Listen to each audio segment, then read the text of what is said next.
Being present is all about cultivating your capacity to be with your experiences as they are without judging them or trying to change them. Being present isn't easy. You're constantly encouraged to do quite the opposite, to strive towards your goals, to multitask, to plan for the future or mull over the past. These messages are especially strong when it comes to sex. In sex, there's a strong sense of what you should or shouldn't be doing. It's easy to have lots of self-critical thoughts going through your head. You're often trying to reach a goal, such as an erection, an orgasm, or a partner's pleasure. Striving for a goal is the opposite of being present. It's the classic case of missing out on the journey by concentrating on the destination. Because of this, it's much easier to start by being present in everyday life before bringing it into your sex life. You can start by taking a little time every day to just be present. This might be formally through something like yoga or meditation, or you could try something really simple, like being present to a cup of coffee. Coffee's something many of us wolf down at the start of the day, taking little notice of its smell or taste.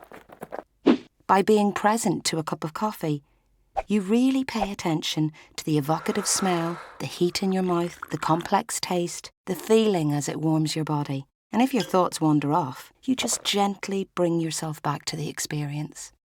As you cultivate your ability to be present in everyday life, you can move to a more sexual area. Imagine being present to a long kiss. It's easy to treat a kiss as just a prelude to something else, but by slowing down and being present, we can make a kiss and every part of sex into a main event. Pay closer attention to the other person's face, to their eyes as they connect with yours, and to the sensation of their breath on your skin. As your lips meet, you might notice the softness of the initial connection and the sounds of your bodies.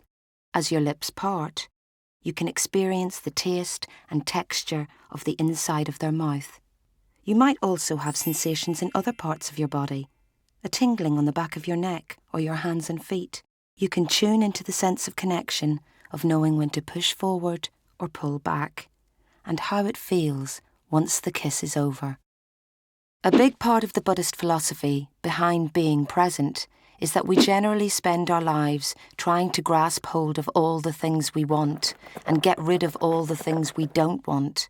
When it comes to sex, we have lots of ideas about successful sex that we want to make happen and unsuccessful sex that we want to avoid. We might think to ourselves, I must get an erection. It must last more than 5 minutes. They must have an orgasm. And I mustn't let them see my muffin tops. I mustn't fart.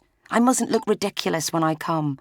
With being present, you're trying to hold sex more lightly and to be with whatever happens, rather than labelling some things good and others as bad. The main thing that gets in the way of being present are all the thoughts and feelings that bubble up. These can be anything, from self-criticisms to mundane things like wondering if you turned the oven off. When this happens, it's easy to criticise yourself about it, which just leads to a spiral of criticisms about criticisms about criticisms. So it's vital to be gentle with yourself and recognise that drifting off is inevitable. The idea isn't to never ever get distracted, but to just notice when it happens. That's just one more part of your experience that you're being present to. Having noticed the distraction, you can gently bring yourself back to the moment. It's useful to return to something like your breath, the sensations in your body, or the sounds you can hear. If that doesn't come easily, that's fine. It's just one more thing to be present to.